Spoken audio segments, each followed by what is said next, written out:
Attention denizens of planet Earth. Broadcasting from Carbondale in Southern Illinois' premier comic shop. And now your host, superlative shaman of comic book knowledge, Dan Brown. Flash the match signal in case of emergency for your host with the most on his mind, Matt Morton. Watch out, criminals. There's nothing funny to him about truth, justice, and the American way. It's Commander Harris himself, Scott Reed. And tuning in from the far reaches of no man's land, the mad scientist dream leader, Mike New. This is Campus Comics Cast.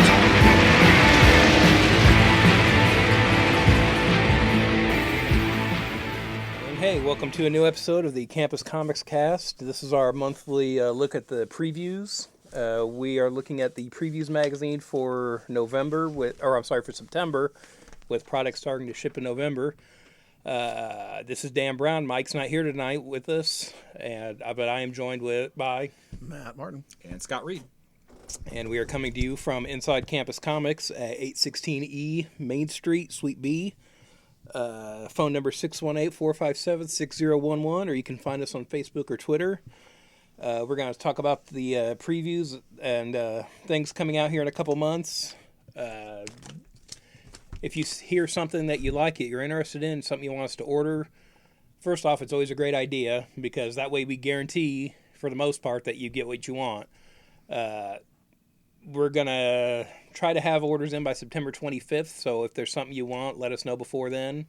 There's always a chance we can still get it in, but that's kind of the best way to hedge your bets. Especially the more rarefied a thing that you get, the less likely it is. Or that you Marvel, can get it back in. it turns out. Right. I was going to say, figure. the only exception to that is Marvel books, because that's real hit and miss. Although, honestly, sometimes with DC, as long as you don't mind a second printing, you're okay. But, this stuff does go to second print, so if you're a collector and you want to be a first print in your collection, then, it kind of behooves you to let people know what you want.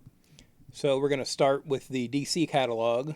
I noticed this month that DC's taking a page out of Marvel's books and not putting page numbers on every page like they had been doing. That was a little frustrating going through the catalog this time. Oh, yeah, they are. I didn't even notice that. So it's like, Skip 3, 4, 5, 6. Yeah. Right. Jump to 7.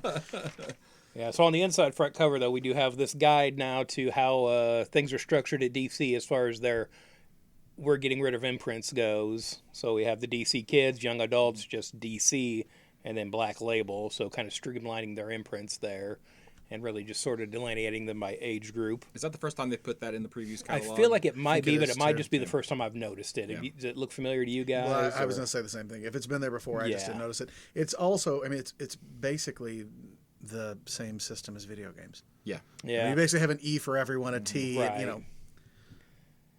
And again, just, as we'll go through this, just weird things that have been grouped into Black Label now just by default. Right. When Black because Label it belongs nowhere else. Yeah, so because it's Black Label wasn't supposed to be in a mature reader's imprint, but it is now by default. I mean, that's, again, to make another comparison, it's like movies where everything that doesn't fit into PG-13 is automatically R. Right.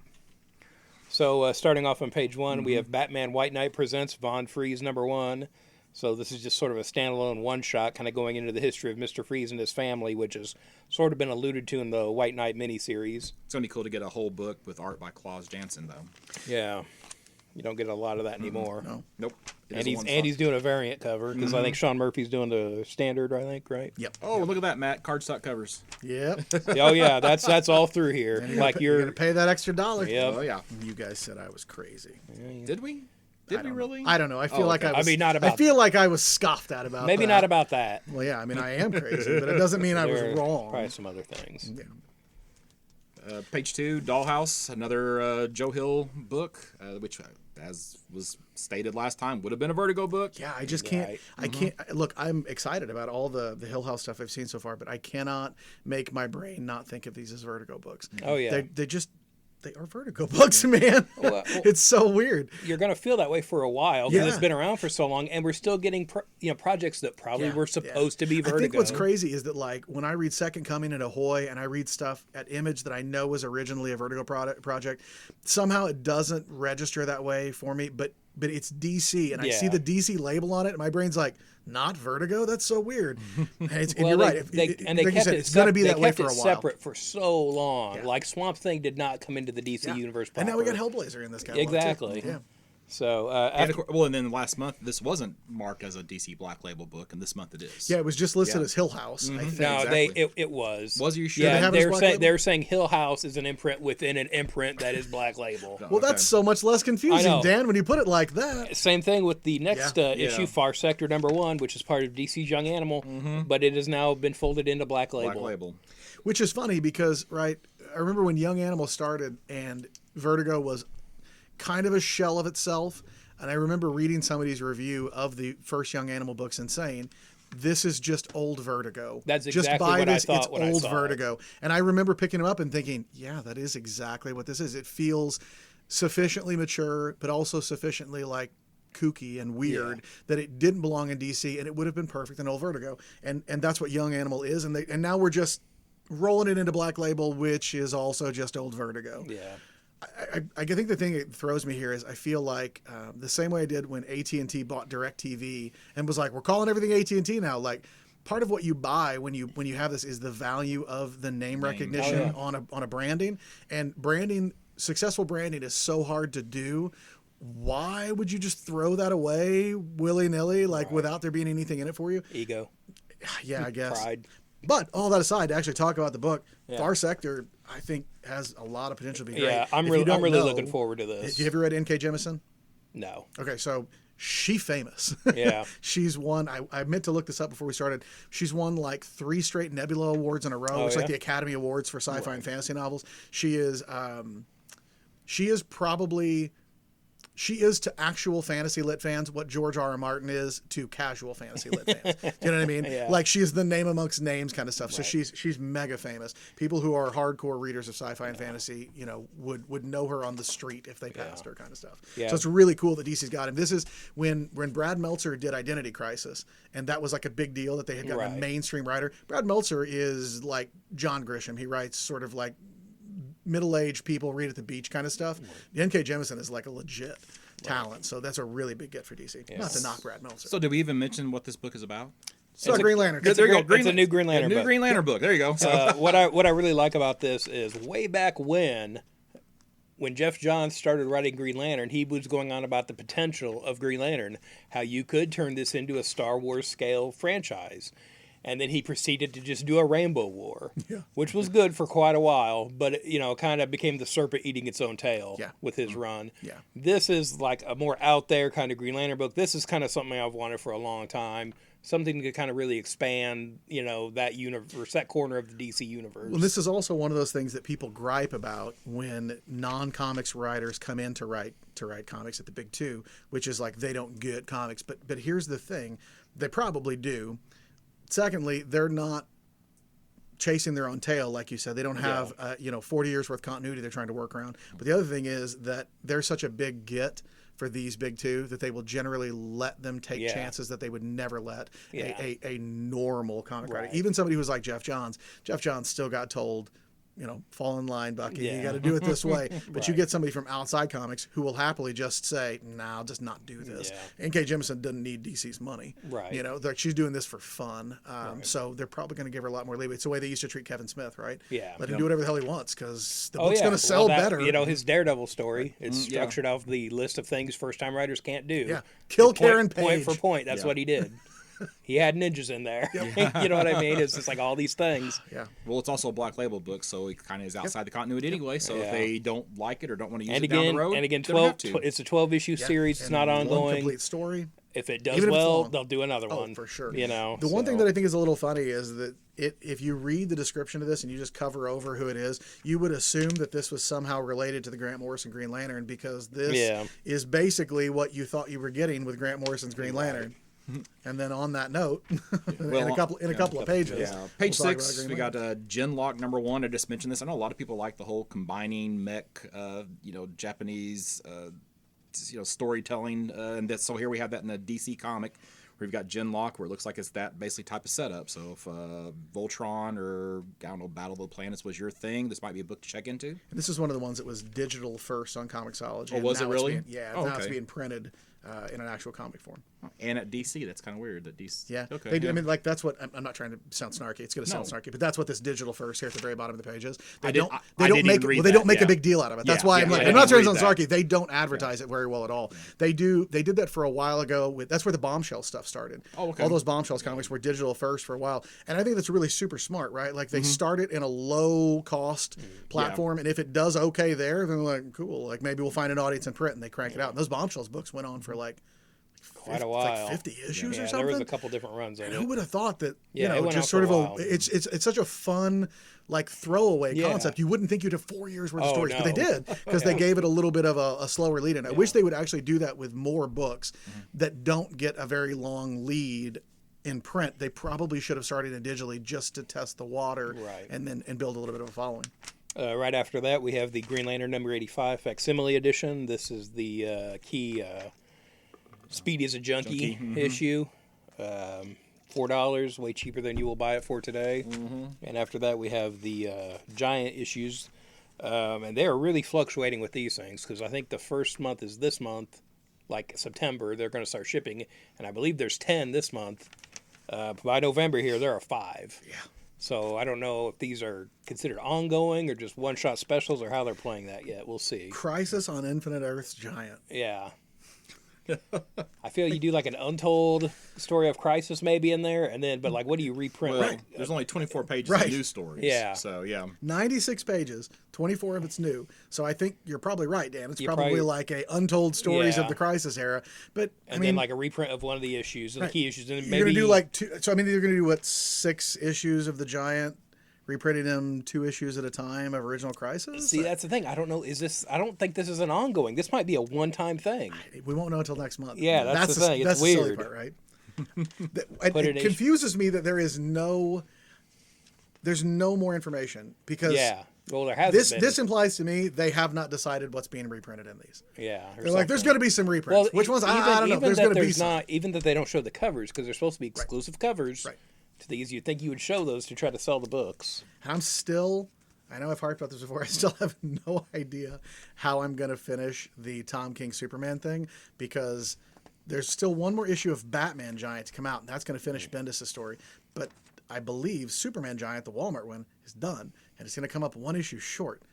So is that in Superman Giant #1 the new one? Is that, No idea. I know I'll get it all through Up in the Sky, right? Yeah. So like I'm going to get the whole story, but it's kind of weird. Like they're just sort of Well, I've heard that stopping. some of them are saying, "Hey, this like the reprint stuff continues in the trades Yeah. and that kind Yeah. of thing."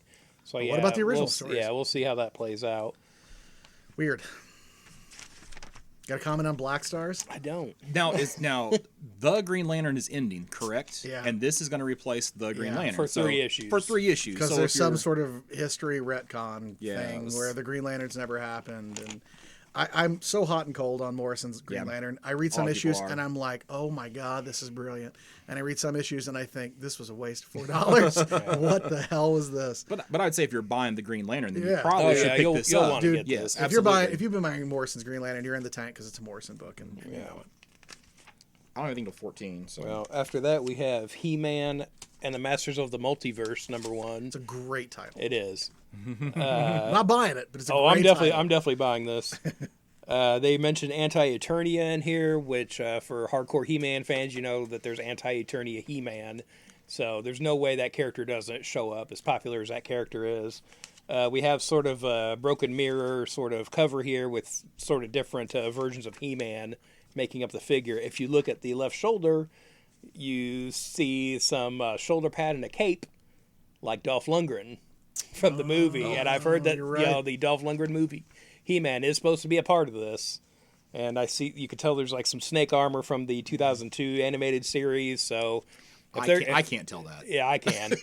If you're Dan's practiced yeah, eyes. if you're a fan of He-Man, there's probably your favorite version will probably be in here at some point. And after that, we have John Constantine Hellblazer #1 coming from Black Label as part of the Sandman universe.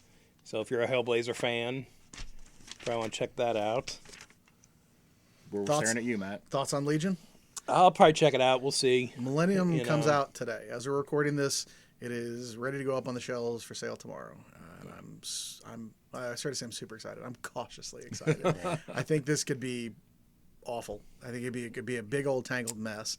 But I don't know. I would rather they slam the reboot button too hard than not hard enough. Oh, for sure. You know what I mean? That's how I felt about DC in general with Yeah. their reboots. Yeah.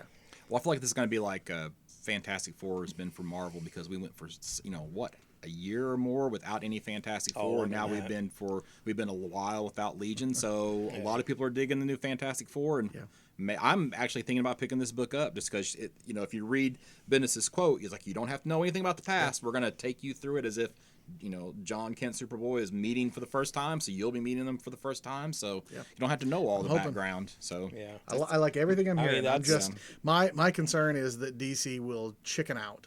And you know what I mean? Like I'm Oh, not they saying never I'm not chicken saying that what out. Bendis's plan isn't good. I'm sure it is. I'm more worried that I still think that New 52 was butchered by at the last minute they wussed out on Green Lantern and Batman. Yeah. I think had they not wussed out on Green Lantern and Batman and they hit the reboot button for everything, I think they would have kept New 52. But they made everything a wreck by making it not make sense. They had to continuously revise what didn't happen because, well, if Batman and Green Lantern's history happened, does that mean Superman did die or he didn't die? Right. Because then this can only have happened. Like everything's so knotted together that if you keep some of it, you kind of have to keep it all. That's what happened after Crisis too, right? We want Crypto back. Well, if you bring Crypto back, then you got to bring these things back, and then like the whole thing unravels. So I worry that's my worry. Not with Bendis, not with Ryan Sook. That's going to be awesome. I worry that someone at DC is going to be like, we would really like to reintroduce blah blah blah, and then everything comes back, the way it was.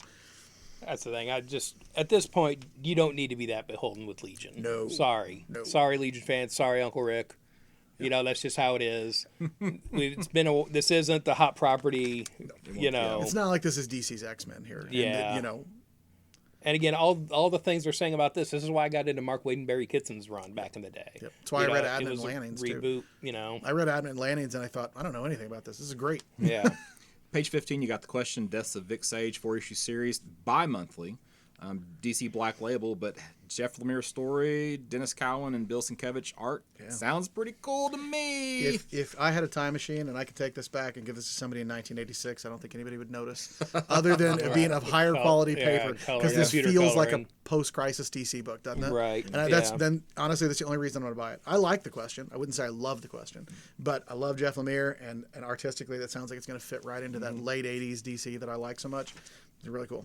I could do without the bi-monthly, but whatever. Yeah, that's kind of the Well, pain, maybe but it'll ship on time. maybe. If That's they what do I was going to say. bi-monthly. So I'm not going to complain too So- much because it means we'll probably get it. After that, we've got a couple more Tales from the Dark Multiverse books, Blackest Night and Infinite Crisis #1. I kind of like this Blue Beetle Anti-Monitor mashup, kind of look at, or Superboy Prime probably. Oh, the color, mashup the armor, covers all look awesome. Yeah. These aren't that long ago. No. Also, I guess I don't understand. It's just the bad guys won. That's it. Like, it's not that hard to imagine what would have I mean, happened, I feel like right? there's probably some creative stuff you could do with that. Whether or not they will, we'll see. But ultimately, it just know. ends with, and the bad guys won. Like, Right. Imagine the story Everybody you've read. dies. What if the good guys didn't So win? it's Oh, so okay. it's what if. Yeah, basically. Yeah. Everybody dies at the end. Well, But $6 what ifs. Well, didn't the Dio do an interview where he talked about regretting like them putting out the dollar issues and the facsimile editions because It sounds like he's frustrated that stuff is selling so well Outselling. as opposed to the new Yeah. stuff. But what's that tell you about your quality of work? yeah. Well, this is then just know. a book that harkens back to the old Oh, for stuff. sure. So it's But new they're- material with an old story. So I guess maybe they're hoping Yeah, they're to see some absolutely big sales. they're absolutely treading on nostalgia with these stories. I feel like Nightfall and Death of Superman are different because those are both nostalgic for people of a certain age, Mm-hmm. our age really, and like landmark stories for the company, right? Yeah. So you could definitely do a redo on that. But I don't know. I mean, I loved Blackest Night, but is Blackest Night I'm going like, to say so for, far for out the of the- for the regime at DC right now, yes, they think these are super important. That these stories will stand what the I'm saying test is of like time. is Blackest Night sufficiently far enough in the past that people can get nostalgic about it? I feel like it's not that long ago. Like that's like if Marvel Well, it's- revisited Secret Wars that they just did 5 or 6 years ago. Like no, Right. I liked it, but I don't know. I haven't had a chance to miss it. It's not been well, gone I mean, that long. Blackest And Night Infinite- is 10 years. Infinite Infinite Crisis Crisis is like what 13 probably. yeah, by Infinite now? Crisis was like 2004, I Yeah. think. But still, like, So. does anybody look back and go, man, Infinite Crisis, that one was awesome? Mostly Infinite Crisis is like, oh, yeah, that's one where Superboy hit a wall and Right. they explain continuity errors with it. Yeah, Right. great. I don't know. I don't have Maybe anything on that till- one, Superboy doesn't hit the wall. Ooh. I don't have anything till 59, so you guys can go. I for know. it. 30, we've got Event Leviathan number 6, so that story wrapping up. I'm sure it'll tie up all the loose ends. Yeah, I'm sure we will not find out that it's. I don't know. Whoever, I'll just wait for the identity to leak, and It's- then they'll change it at the last second, like they do with Yeah. everything else. Right. I mean, if I were guessing, I think it's Maxwell Lord, but I could be totally wrong, and I'm perfectly I'm gonna say happy it's. to I'm be gonna say wrong. it's Sideways. I'll say it. You heard it here first on the Oh, Campus man. Comics Cast. Sideways Don't from say the New Age that. of Heroes is Leviathan. Don't say that. That's so possible. Dan DiDio created that character. Like, that's so possible, Dan. On 32, I'm not 100% sold on Scott Lobdell doing Flash Forward, but I do think going to the Red Rain universe, Yeah. where the heroes are vampires, and finding Roy Harper, the vampire hunter, is really freaking cool. Oh yeah, I think that would be a I good love that standalone if costume. nothing Yeah, else. that's gonna be a lot of fun. On Give me a- that. Give me that in a standalone issue, right? Oh, yeah. I'd much rather have that than Well, what there's if some- Infinite Crisis was suckier. There are so many Elseworlds that you could spin regular series out And they of. don't do Elseworlds anymore. That's I know. another thing DC doesn't do because it's too confusing. Yeah, as opposed to all this. On 42, we have Martian Manhunter number 10, a book I'd forgot was coming out still. It's been super late. It's just like, I don't know who's still getting it. Man, I remember when they launched it and they went on about, like, I won't name any names, but I saw creators whose work I very much respect talking about how groundbreaking this book was going to be. And I like Martian Manhunter, and I haven't picked up an issue of it. you want to read mine? You You know, can. I'll bring them in. maybe. It's okay. I think Steve Orlando is very good, and I actually like Riley Rosmo's art. I think the art is wrong for the book. That's kind of what I felt. It when I makes saw it look weirder and goofier than it really is. I think Steve Orlando's trying to tell a somewhat serious story, and he's got this really goofy, cartoony art that does not fit at all. On 37, I was just going to throw out that I don't know whose idea it was to make an Inferior 5 miniseries for 12 issues, but I wish it didn't have Jeff Lemire attached to it because that means I'm going to buy it. And I don't need 12 issues of Inferior 5, Yeah. but I guess I I'm feel going to like- buy I it. feel like that's a 6-issue series to retain the trademark. Tops, yeah. I don't have anything for a little bit. See where the next Let's thing is. see. 59. You got 58. I Looks got like. 58. Go ahead. Young Justice number 10. So we've got Naomi kind of joining the team here. And we're supposed to be getting a new persona for Tim Drake. And it looks like this is his new costume on the cover here. And it looks awful. Yeah, it's not very good. It looks like an indie superhero book that followed Image but couldn't get on Image. You remember when there were like all of these Yeah. creator-owned imprints in like '94 that popped up for like Right. 2 issues and then died? It looks like something from that. Yeah. It's super, super basic. Also, it straight up looks like Seth Rollins' outfit from wrestling not that long ago, which everyone laughed and said looked like an X-Men costume. Yeah, and it did. You're not that off. It just with kind of that. looks like a generic superhero outfit. And again, maybe it's just who is this? Sean Timms drawing it. I like his art, but yeah, that's too. maybe I don't know who designed that costume. Maybe that's not.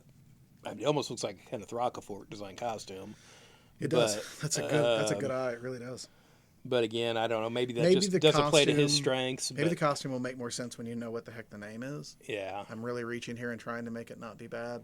And I Right. don't think I'm doing a good job of it. And But, again, you know, again, it may be this is the year one of the new identity. but like Maybe if they'll somebody evolve had, the costume if over the somebody had story. showed me Duke Thomas's costume and told me this is Batman's new sidekick, but not told me that his name was the Signal and he operated in the Right. daytime, I'd be like, that's stupid. Why has he got that on? Yeah. But then when you, in the context of the title and sort of, Right. like, okay, maybe I have no idea what his name could be, but Right. maybe We'll find out. Yeah. Page 59, dollar books from DC. You know, we were just talking about the Elseworlds Blackest Night, so now you've got the first issue for $1. Kind of surprised they're doing Flashpoint 1 again. But you also have Infinite Crisis 1, which of course ties to another one of the Dark Multiverse, and then Luther number 1, which is just kind of on its own as well. But 4 books for $1 a piece. What's your next thing? I got nothing until 78. I'm 72. On 67, we have the DC poster portfolio by Joshua Middleton. So I assume this will be a lot of his variant covers and different things he's done. But he's done some really nice work.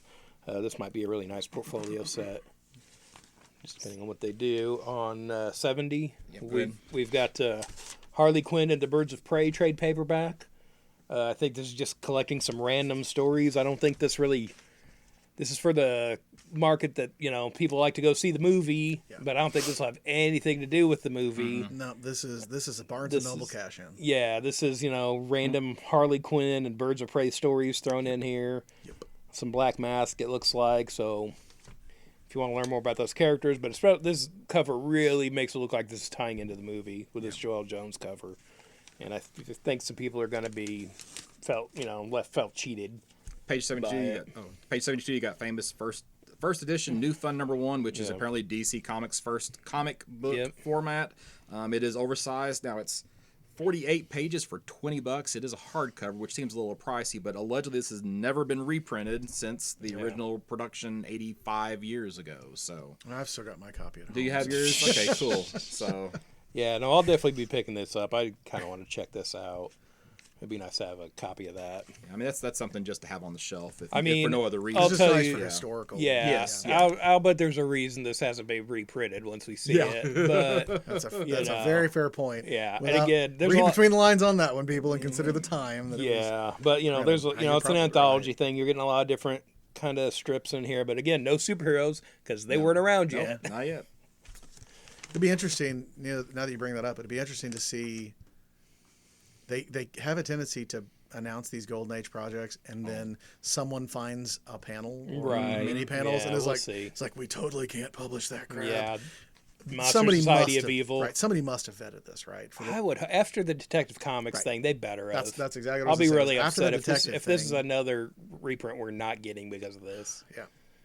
All that takes is a disclaimer, guys, Exactly and what I move say. on. Put it in a bag and slap a disclaimer on it that says, "For the love of God, don't buy this for your children." And also, it was published in 1939. Yeah. Times were different. People were racist.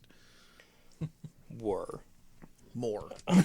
More. Let's say they were more, or at the very least, more openly. Yeah. Although these days.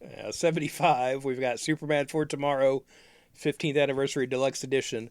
Was anybody asking for this? It says like something like the beloved, or it has some sort of superlative on it that I sort of batted my eyes at a couple times and was like, okay, if that's what you guys think, cool. I mean, this feels like Jim Lee's in charge at DC. This is a beloved story. We're reprinting it. I felt the same way when I just saw an ad for the Hush cartoon that said from the critically acclaimed graphic novel. And I was like, well, it's sold like the Dickens, but I don't know that I would call it critically acclaimed. I enjoyed it. It was a lot of fun. I feel like the cartoon kind of streamlined the story quite a bit, Yeah. and it maybe plays a little better actually Yeah. than the comic did. Well, when you don't have to break every, so many pages to set up Right. a cliffhanger for every issue. Yeah. And also, you didn't get told it's got to be 12 issues so we can put it in 2 hardcovers and then put it in 1 omnibus. And Right. But yeah, I read this Superman for Tomorrow when it was coming out, and I was just like, this is the problem with 12-issue year-long stories. I didn't even ever finish it. When you have a 12-issue story that sucks, you have a year of a comic book that sucks, it turns out. I read a few issues and I thought, this isn't very good. I'll read the trade. And then by the time the trade came around, everyone was like, oh, it's terrible. Don't read it. So I know you have it marked. 78. 78, yeah. Dude, I'm psyched. were you? So what we're talking about is the Watchmen companion hardcover, and it's notable for a lot of reasons. But for me, it is the reprint of the DC role playing game stuff. Were you a tabletop role playing guy? I did not play the 80s version, which is what this was from. I played the late 90s, turn of the century version. Okay, so I did play. So I was a Marvel zombie as a kid, right? And there was a Marvel role-playing game that TSR made, and then there was this DC one that I don't remember who put that out. I don't remember. It wasn't either. TSR. No, it was That's not all TSR. I know. It wasn't Yeah. TSR. So we had the Marvel game because Marvel, and we assumed it would be good because TSR's D&D, but the DC version, much, much better. And my best friend, who was our game master for basically every game we ever played, kind of put his foot down and was like, no, we're playing the DC game. The mechanics are better. You can make your own hero anyway. You don't get to play it. And at the time, I was very much a DC is lame. The characters are old men. I don't want to play it. It's not cool because I wanted to play Wolverine, Punisher, Ghost Rider kind Right. of stuff, right? And I remember... Did you play as the Marvel characters in the Marvel game? You could, but you make I your own could. guys. Yeah. But he insisted we could not play pre-made guys. We had to make our own guys. 'cause Mayfair otherwise it games. Wasn't Mayfair. Oh, yeah, there yeah. you go. I was like, I know it's somebody that got bought up by somebody else later, and I don't exist Yeah, anymore. because but- I've got that ambush bug source book they did. I for could that. see the logo in my head, but I couldn't Right. fill in what was in it. But so when I played, I basically made an anti-DC hero, right? So like I played what I realize now was unintentionally a ripoff of Lobo. I played just a mean bounty hunter who hated the heroes. I had a wooden bat that I spray painted yellow so I could kill either Green Lantern if I needed to. I did kill Hal Jordan by throwing a bus at him because it was yellow and he couldn't stop it. And the bus was flying, it killed him. But I remember like playing it ironically. And then he got the Watchmen source book. And I remember, like I did with every new book that we got, I would flip through it. And I was like, what is this? And why haven't I ever read this? And he was like, oh, it's Watchmen. It's real famous. I bought it because it's famous. Like he'd never read it either. Right. And I remember just pouring over that Watchmen source book. And it's the first time that I thought, oh man, DC's way darker and way cooler than I ever gave it credit for being. And this was before I saw the Batman cartoon, which has really made me a DC convert. But I haven't read that material in so long. I don't even remember what was in it. I just remember how friggin' cool I thought the Watchmen universe seemed from that source book. So I'm really happy to be able to get that back. Yeah. Now this isn't just reprinting the source book. But that's to me that's what stands out. But there's some other kind of rarities and sort of one-off things that they have in this collection. Like, go ahead. I was going to say the question number 17, which is like the introduction of Rorschach into the DC universe proper, quote unquote. Proper. But it's just a dream sequence where the Question dreams he's Rorschach. So, but still, first time he's in the. Yeah. And the reason those modules are important, by the way, is because they actually were written by Moore and Gibbons and expanded the universe that wasn't in the comics. So they're super pricey if you try and find them on the secondary market because. For a long time, that was the only way to get more official Watchmen story. Yeah, and I mean, just in general, that game was super popular. When I was playing, 15, 20 years later, around 2000, when I was playing the new version, there was still plenty of material online for the original game. But people were still making stuff for it. I think when the Watchmen stuff came out, they were winding the game down, and I think it was a lower print run than a lot of so a lot harder to all find, those things probably. together. Yeah, it's really tough. On 83, kind of getting into some of the collectibles and stuff now. We've got some more Batman the Animated Series figures. These are so great. But we have characters that were never featured on the cartoon of sort of Azrael Batman and the Red Hood. That Azrael Batman's fantastic. This feels like the Legends of the DC Universe comic or Adventures in the DC Universe comic they used to do. That's what I thought they were when I first saw them. They kind of expanded the universe before the Justice League cartoon. And so you had these characters who were sort of on model, but not quite. And again, nothing what they Tim style. Yeah, but not what they would end up looking like once they were on the cartoon. So that's kind of how I feel about these figures. Can we go back one page and talk about how this? We can't talk about these. Olivier Coipel statue. Okay. One of the ugliest $155 statues I've ever seen. I mean, it looks like he has a mouthpiece in. It's just not a good looking statue, and I don't understand how this is $155. It's not. It looks like he has a dip. Yeah, it's not good, right? Yeah, it looks like he has in the upper and lower. I really just and his cheeks. I really just kind of passed by this page, but yeah, probably because that's why doesn't seem very remarkable. Just for me, I hate when they paint black lines onto three-dimensional statues like that, trying to emulate the look of a comic book. Yeah. But again, that's me. And, some people like that. But yeah, they just look very kind of dingy with the paint job on there. After that, we've got the new Harley Quinn, red, white, and black, Adam Hughes statue. I don't know if this just looks familiar to me because they've done an Adam Hughes Harley Quinn before, or if they've done something with this version before. I'm not sure. Yeah. But I feel like when I saw this at first, I thought, oh, they've done that before, but I don't know if they have. That might just be me. How many times have they put her in the classic costume, right, carrying with a mallet? Yeah, just like, it's done. So it may just be that kind of look. After that, on 85, we should see some statues and things that are in stock. At the bottom, we have apparently the 8-bit versions of the DC Bombshells, Batgirl, Supergirl, and Dark Knight's Murder Machine.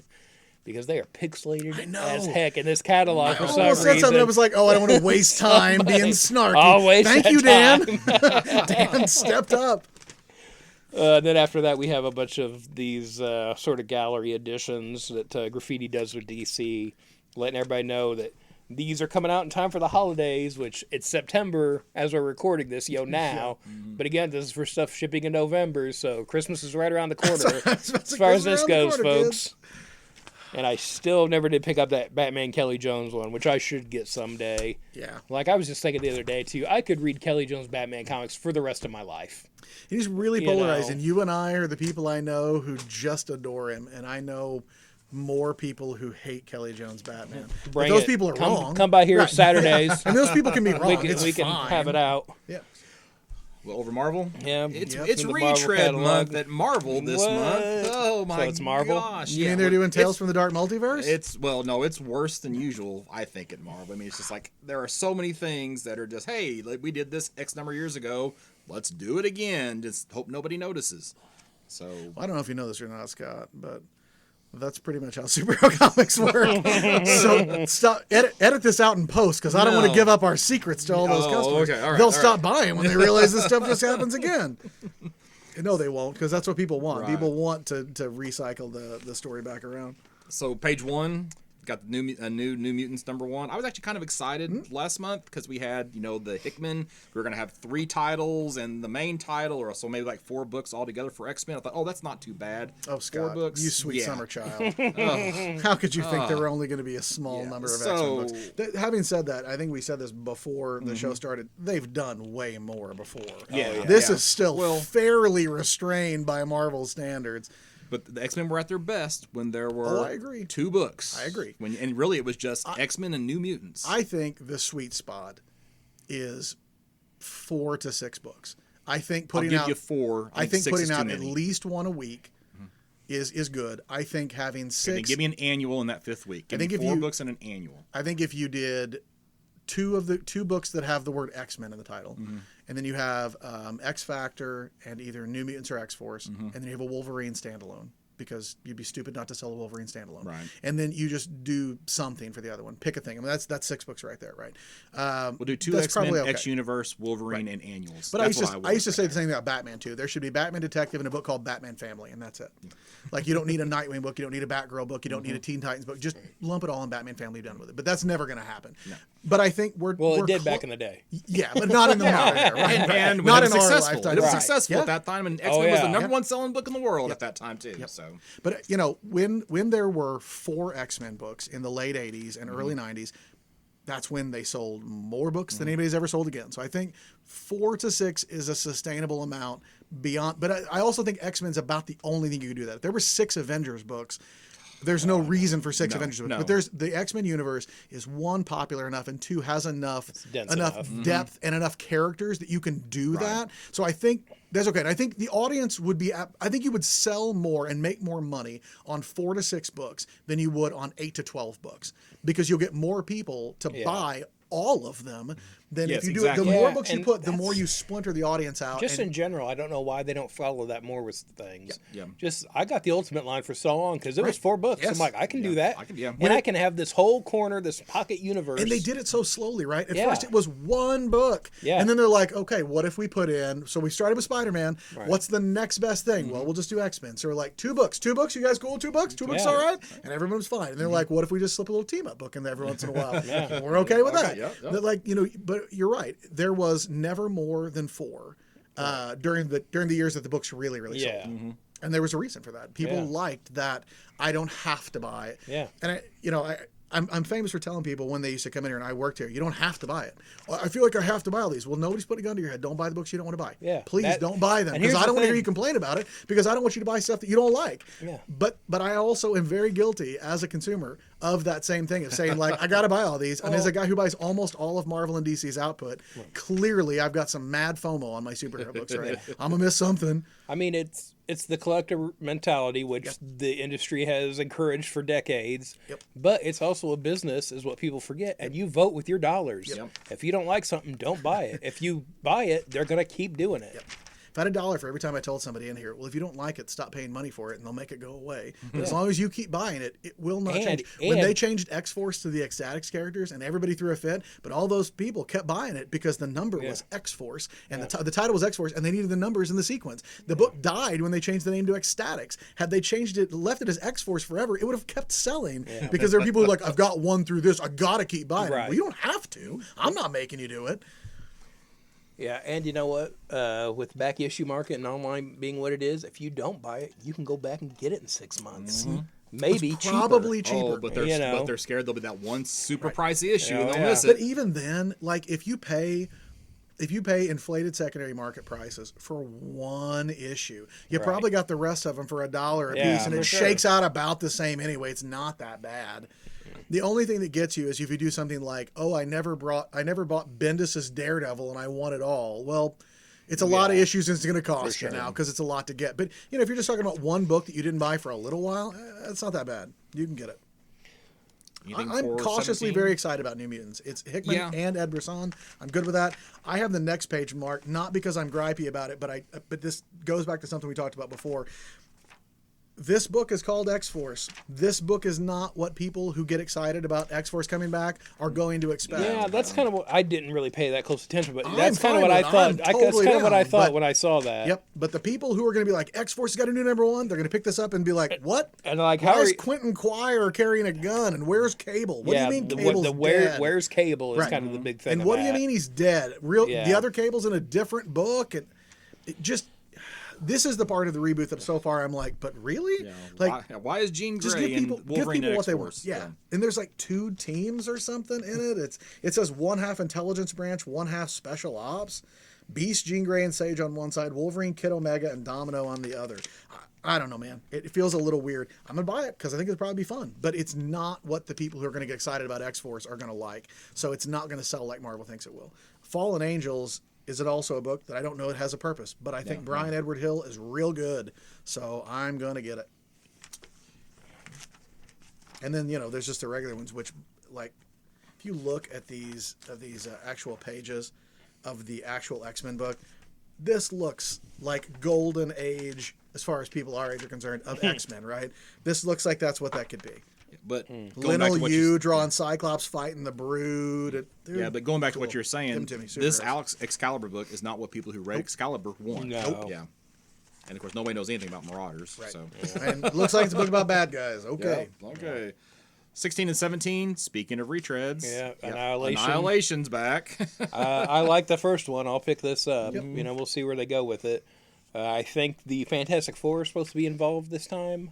Yeah. Is what I've heard, and it seems like on this page 17. So yeah. Is this the how we sneak them into the Marvel Cinematic Universe? You think? I think this is one of those let's give it a test run in the comics Yeah. kind of things. And that's why I knew that was one of the things you're going to bring up as a retread, but I think it's a retread with a purpose. Yeah. okay, all right.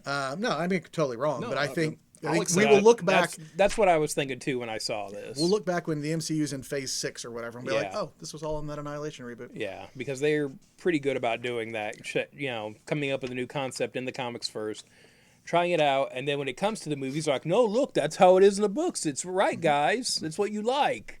And there is that Fantastic Four Negative Zone special later in the catalog too that I think is kind of tying into that. 2099 reboot. Yes. Yeah, Retread. Makes me wonder. It makes me wonder if Sony owns the rights to 2099. Really? Yeah. just as a concept. Yeah. It makes me wonder if Sony owns the rights to the 2099 stuff, because if they don't, Spider-Man 29 can show up in the Marvel Universe. Well, they already had him in the Spider-Verse movie. That's- Yeah, Yep. yeah, You but know. but they had a lot of things across those movies that like there's things in the Spider-Man movies that Sony doesn't have the rights to. Marvel just put them in there. Right. So I assume they probably do. I'm just saying. Well, I could see them having the rights to Spider-Man 2099, but I wouldn't expect Sony Yeah. to have the rights to. No. I'm sure they don't have the Punisher other stuff. 2099 I'm sure they don't have the and- other stuff. But what I'm saying is, I wonder if Marvel, if the 2099 was a package deal on something, and, you know what I mean? So, like, Can if, you imagine if if they Sony, went and got Spider-Man? Why would they have thought to ask for Spider-Man 2099? well, Like they this- specifically said at a certain, years ago now, at a certain point, these are part of the things with the license we don't want. Spider-Ham was one of those things they pointed out. They said, we don't want Spider-Ham. He's in that Spider-Verse movie. He's a big part of that. Right. They said they didn't want Rocket Racer. He'll be in the next movie now. So page 29. Speaking of 2099, you got Conan 2099. So let's milk that With a Conan friggin' license a lasers. little bit Yeah, more. boy. Wow. There's a part of me that rolls my eyes at this, and there's a part of me that thinks I'm going to buy this. Yeah, there's a part of me that's going to buy that. I really loved that stuff when I don't remember what year this came out, but I think I was in like 7th grade when the 2099 stuff came out, and it seemed incredibly cool at the time. Was it 91? Because wasn't it like the Spider-Man 2099 preview was in the 30th anniversary issues for Spider-Man. Oh, yeah. I think that so. would be, yeah, That would be 91. 91. Yeah, that sounds So right. I So think it's probably- right around Yeah, there. so I was in so, 6th or 7th grade. you know, Right around that. Good times. 39 is my next thing. Hey, there's another Deadpool #1, everybody. Yeah, There's a Morbius #1 because Jared Leto's going to play him in a movie or something. Allegedly. It's going to happen. There's a Yondu comic Yeah, because of Talk reasons. about missing the mark on that. know. How late are you with Yondu? He's dead in the Mm-hmm. movies. But on the next set of pages, Woo. oh man, Punisher Soviet by Garth Ennis. Mm-hmm. First of all, give me a Garth Ennis Punisher all day, every day. Just I'm as- never gonna not buy it. But Garth Ennis Punisher killing communists, it could not be more on brand for me. Just like I could read Kelly Jones Batman for the rest of my life, I could read Garth Ennis Yeah, Punisher yeah. every month for the rest of Yeah, my he life. should be the same way that some people think that Marvel should have like paid Chris Claremont to write the X-Men until he died. They should pay Garth Ennis to write Yeah, for Punisher sure. until he dies. Yeah, I'm totally on board No one for should that. be allowed to touch the character other than him. I don't have anything till 84 now. I got more than that. On page 59, we've got the second issue of Fantastic Four Grand Design, and I think this is it.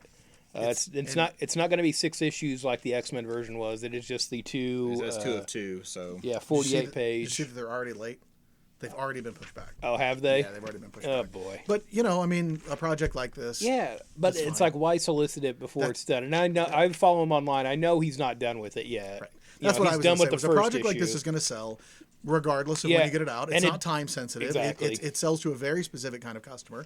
It's like if the history of the Marvel Universe thing that Wade's doing gets delayed. Like, well, why? Why did you just wait? Yeah, Then for nobody sure. was demanding it come out right Exactly. now. It wasn't tied to anything else. Yeah, It there's just not come out some when it big comes media out. push with Fantastic Four right now. Yeah. So yeah, that's fine. But again, why jump the gun on that? Back on 55, I don't think that I realized at first that Aaron Kuder was who was drawing the new Ghost Rider, and I'm more excited about it than I was before. And I was already pretty down for Well, it. I like every time they bring back Denny Ketch too, Yeah, who's me my Ghost Rider. Me too, You yeah. know, so And I don't get very so and so was my whatever very Right. often. Especially In fact, just Marvel earlier today, I thing. said something about I would be okay with him killing Tim Drake off, and Tim is my Mm. Robin. I'm still okay with it. Like Wally is my Flash. I'm fine that Barry's a Flash is fine. Flash is a Flash. They're all good. But yeah, Danny Ketch's. I remember reading a reprint of Johnny Blaze's Ghost Rider and being like, he's not as cool as Danny. He's and not. and his bike didn't look as cool in the 90s either. It does now, but like the time, it was like, no way, Danny is way cooler. oh for sure. On what is it 62? We've got Fantastic Four Negative Zone #1. So I assume this will tie in at least thematically to the Annihilation story. We have Annihilus in there. Back a page. Have you been reading the Mark Waid Invisible Woman mini? Yeah, What do you think? I like it. I like it way more than I expected to. Although, I mean, I expected to like it some because it's Mark Waid. That's why I Yeah. bought it. But it's better than I. Yeah, it's good giving her little her darker own than kind I of thought it was. standalone thing. Yeah. You know. I thought it was just going to be like fun and light throwaway Yeah. Mark Oh Waid yeah. stuff. But it's like yeah, for kinda sure. dark. Yeah, it is. It is definitely darker than I thought it would be. What's your next one? I got 66. I got 69. So you go ahead. Nice. I'm just That's excited. for you, Josh Hines. I'm just excited to have these throwback issues in Avengers that are showing the very first version of the Avengers. So this one's about Starbrand, which is like the prehistoric version of the Hulk, and Dale Keown. Dale Keown is drawing it. That's Oh, it is, fantastic. isn't it? I didn't even catch that. I'm really excited about that. It's gonna be really cool. So what's your next one? Starbrand. Oh yeah. It's King Thor. Did you? This, by the way, I just read. I read the Thor that is right behind you, which is Mm-hmm. I did not realize this. The last issue of Thor, Mm-hmm. the one that just came out last week, because King Thor replaces. Oh, it does? regular Oh, I didn't Thor. realize Yeah, I that. didn't either. And he says there's a page from Jason Aaron at the back. King Thor is his last Thor thing. That's it. He's done. Grab it off the shelf. Grab right. on the shelf. Good Add it catch. to the list. So yeah, King Thor #3. We've got the return of the God Butcher from sort of the beginning, Yeah, or the beginning of the pretty run, close yeah. to the That was beginning of his Aaron's first thing, run. right? Yeah. I think it's issue like 3. I think is when he His first first shows story. the his first Storyline, story yeah, like arc, with the yeah, God but it- Bomb and all yeah. that, which is a cool Adam Warlock single if you want to check that out. But yeah, kind of. I don't know if this will come full circle with his run or how that's going to work, but I like that character. It'll be cool to see him back. I've been enjoying the Valkyrie book so far too. That they're doing a couple issues out of that so far. On the next page, Remy, look, I like Savage Avengers. I think it's fun, and I just continue to be amazed that it continues to be published. Yeah. I'm not sure who the audience is other than like specifically me. Right. But here it is. And that Captain Marvel cover on the next page, the like evil Captain Marvel, is awesome. I love it. And 75, am I the only one reading Ta-Nehisi Coates' Captain America? No, I'm reading it. Are you caught up? No, I'm reading it as the arc finishes up. Okay. So I freaking love it. Oh, I've enjoyed the last first one- couple arcs, yeah. The last issue was about enforcement of the border. And I think, like, I know because I know what he does for a living, that Ta-Nehisi Coates is fairly left. But I don't think that a person who was not liberal would read that and feel that they were preached to, or that their viewpoint was being disrespected. It actually was incredibly even-handed. Cap takes the side of enforcing, like, on these are laws are important, we're a nation of laws, and like ultimately both sides are conflicted in what they decide to do. And I thought it was really even-handed, and it, like, if you're going to make Captain America political, I think that's really great to make it be considered and not either way beat somebody over the head with it. And I think a lot of times people are like, tell both sides. What they really mean is make my side seem good and I'm a racist. Yeah. But that's not what this is. I think that Coates really does a good job of trying to show a reasonable person's stance from either side. It was really great. Yeah, I've been enjoying his run on Cap, and I enjoyed his run. I'm enjoying his run on Black Panther as well. So I think it's a good comic writer. I'm just glad that Black Panther finally, they explained what the hell he's doing in space. I'm glad that finally got resolved. I'm a trade or two behind on Black Panther. It does finally get answered, so that's great. On page 80, we have this month's facsimile editions. We have Uncanny X-Men 266, which is Gambit's first appearance. You can buy it for $1 more than I paid for my first appearance that Dennis had for $3 on Walmart. And then we've got Tomb of Dracula number 10, which is the first Blade, right? Yep. I think that's what that is, yeah. So 84. I got nothing until 99. Okay, page 84, last issue of Unbeatable Squirrel Girl. So for those who are after the final issues, that She's been beaten. title, she's been beaten. Her sales finally beat her down. The So. market beater. I can't imagine that book stays gone for too long. No, I don't think so either. Same thing on Moon Girl and Devil Dinosaur. They'll just get repackaged into something else. Well, that Moon Girl and Devil Dinosaur would get repackaged just because of the cartoon that's coming out. Right. So It's just that's being canceled for a relaunch. I think Squirrel Girl's being think it's canceled the same for way? some sort of do something different with it. But I agree. That has such a fan following. I think that just screams like I'm. I know we got one a later. couple little customers in here who'll be disappointed if Moon Girl and Devil Dinosaur is gone. Yep. So, and I don't want to tell them that. On 95, 93, you actually have solicited the another last issue of Star Wars. Now we know that also will come back as a new number one. Spoiler alert! Next month we'll talk about Star Wars number one. Woohoo! but since that's gone now, that leaves Star Wars Dr. Aphra How? as the last ongoing Right? Star Wars book. I don't understand it, and I say this is so ironic given we just talked about, but. Every month you and I buy it, Yeah. and I kind of think, but why? Why is this existing? And I buy it because I have every Star Wars comic. Well, the book is just okay. I buy it because there'll be a lull, but then there'll be a couple of issues where I'm like, oh, this is really good. I'm back it's in. fun. It's and that'll fun, keep but me going for a while. It's fun, but if it went away, I wouldn't be like, no, bring it back. Yeah, I It's wouldn't. I fine. wouldn't start a letter writing campaign to bring back Dr. Aphra. 98. No, go for it. I got. 99. We've got the Marvel Comic Premiere Collection Iceman statue. In the photo here, this looks really nice. This looks like a nice Iceman statue. I'd like to see how it actually looks when it comes in the store. breakable is how it's going to look. Yeah. because that clear resin is usually a bit more fresh, but it does break cleanly, so it's nice. But That. yeah, it's that stuff's a little more delicate than normal. Ooh, And caught then myself we on that one. on the next page, Almost broke our G rating. we've got the Marvel Animated X-Men Wolverine bust, and so this is in the style of the early '90s cartoon. I both like it and hate it at the same time. I can't make up my mind. I think it looks pretty good in this picture. I have a feeling that when it actually ships, it will not look as good as this. And I couldn't tell you why I think that. I'm just being an old man. Well, to harp on my point again, it's got the painted highlights, painted shading, painted black lines. That's shoulder So hair. Well, no, there is, but there are painted detail black lines on the Yeah. figure. But yeah, there is shoulder hair, Yeah. which I'd be fine if it was just that. But again, that's the kind of stuff where it looks good from one position, but this is a three-dimensional object. You're going to turn around and it's going to look off. That's what irks me. But again, a lot of people really like this early '90s X-Men cartoon. I think there is Second best there superhero is a market for this. I think people will want these, so we'll see how they do. Page 100, you got the House of X Powers of 10 hardcover, all packaged in a single book. Whoop, whoop, whoop. So, sounds good to me. Remind me to tell you about a theory I heard that I really like when we're done. Okay, we'll do. On 104, we've got the Marvel Select version of Captain America Winter Soldier hardcover. So if you've never read that, pick that up. And after that, we have the Marvel's 25th anniversary hardcover, which is the original series, Plus the epilogue. new epilogue, and some variants, and then the Marvel annotated that just kind of wrapped up. So all the Marvels you could want in there. I got something on 114. Well, on 108, we have X-Men Children of the Atom box set slipcase, and this is 1, 2, 3, 4, 5, 6, 7, 8, 9 hardcovers, collecting X-Men material and an exclusive poster, and it is $500. So I don't know how key all this stuff is. Man, even with a discount. Even Yeah, with a discount. I know, right? That's a lot of money. So we'll see. On 111, we have the Marvel Monograph Art of Ed McGuinness trade paperback. This is collecting some of his Deadpool, Hulk. What else? Deadpool, Spider-Man, kind of different things. Probably a lot of variant covers and stuff like that in there that he's done over the years. 123, we've got the Fantastic Four Grand Design trade, which again, that's probably been pushed back too, even though it's advance solicited for January. You jumped mine. I had on 114 the second volume of Chip Zdarsky's Daredevil, which is No Devil's Only God. Am I the only one reading that? Yeah.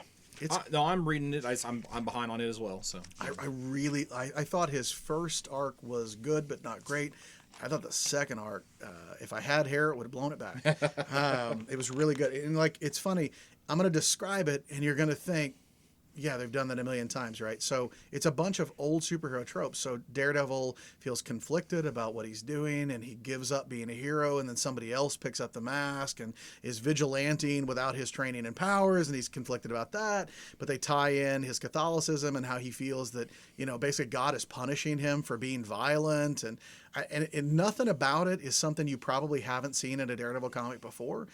But it was really well done, and I liked it a lot, and it was just morally gray, and that's part of why I like Daredevil so much. Is it's like a grayer, less sure of himself Batman. It's Catholic Batman, right? Yeah. He's got nothing but guilt about this.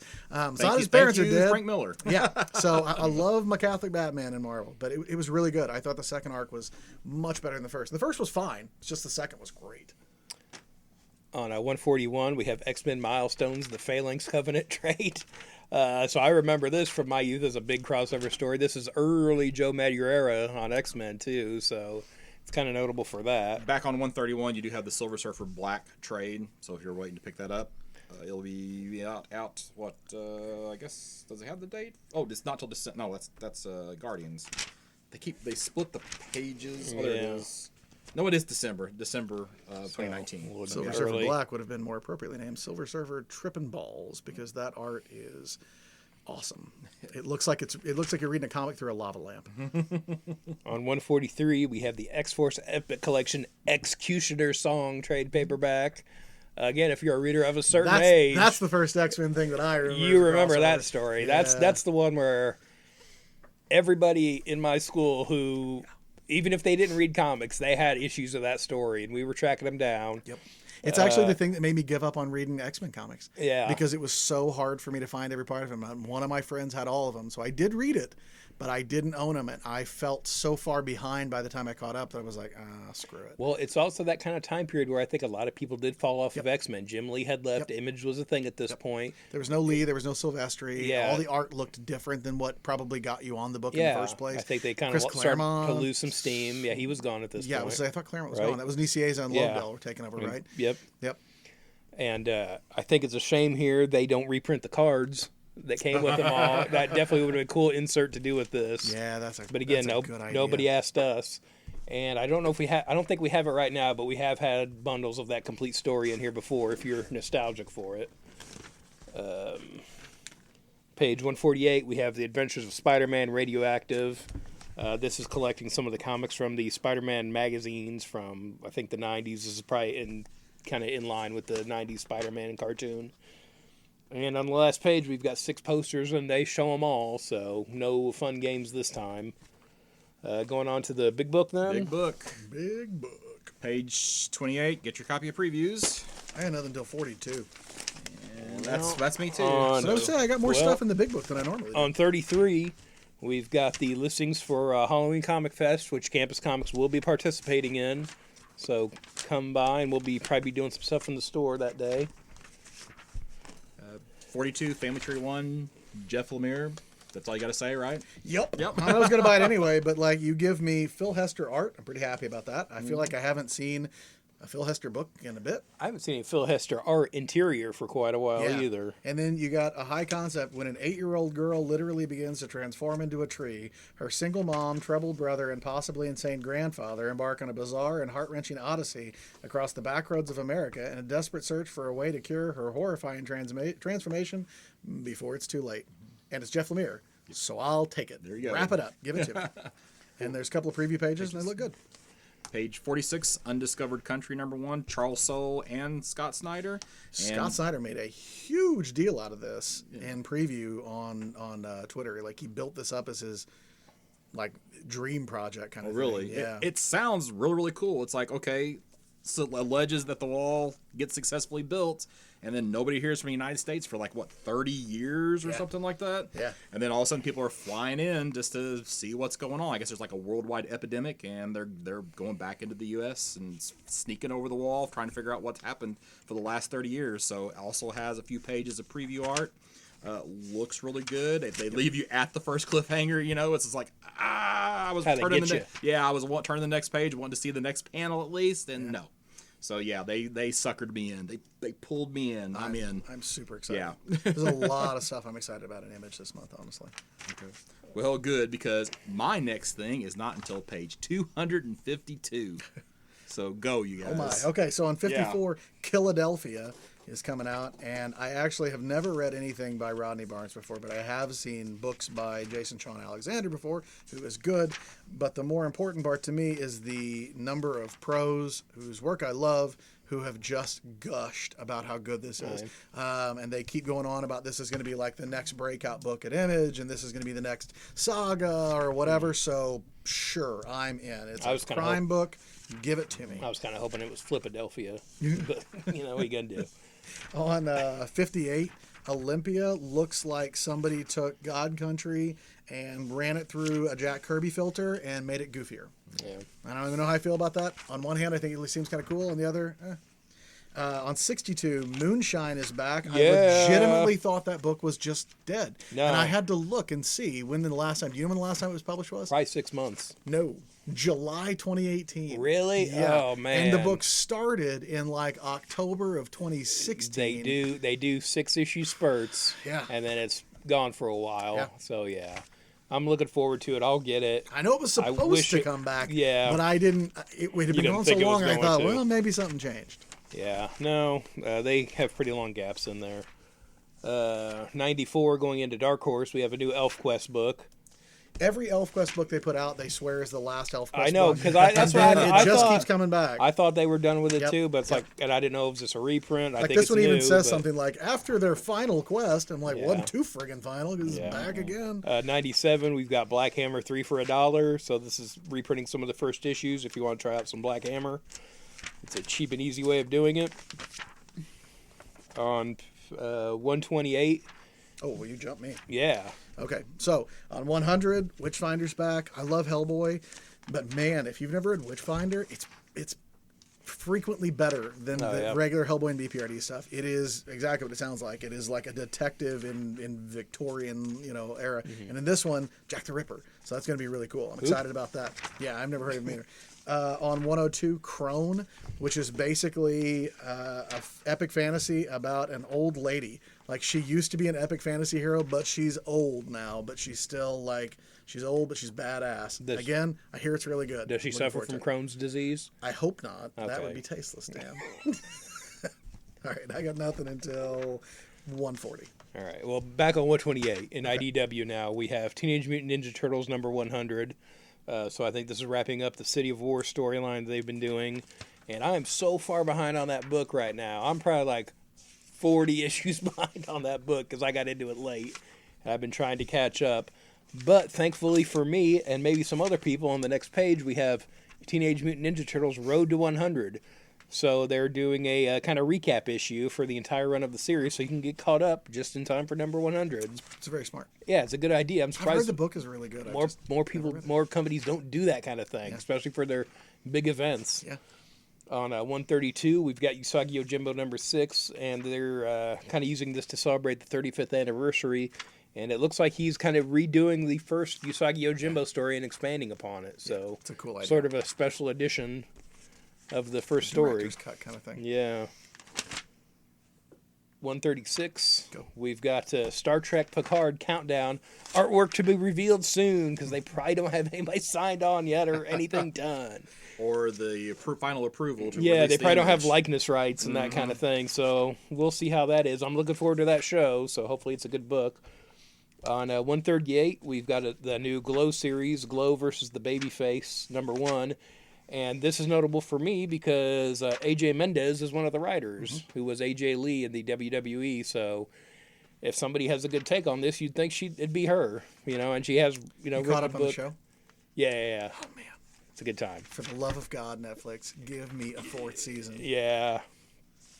What's your next page? 145. All right, I got 140. I don't really have I'm not highlighting anything, just throwing out a conspiracy theory. But, so, they launched this new adjectiveless G.I. Joe, right? Mm-hmm. And so somebody asked online, one of the publishers at IDW, and said, does this mean that Larry Hama's Real American Hero is in danger?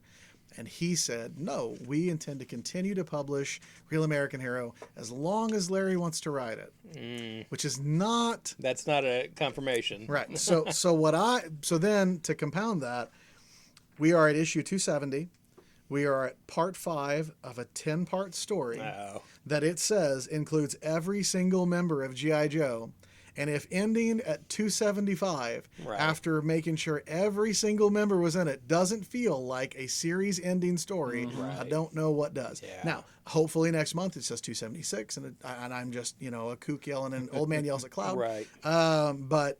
Yeah, read between the 6 lines months, on that. 6 months from now, I feel like we're going to see final issue. And then there will be some sort of Larry just felt like it was time to move on to other projects. And maybe he does. Maybe he does. Would you want to be writing that book after 30 I don't know. years? He's written 270 issues. Clearly, he's got stories. Yeah, true. I guess. At this But point, I can understand moving on. Well, at this point, I'd want to write for retire. 2 more years and beat Dave Sim's record, right? And there's that too.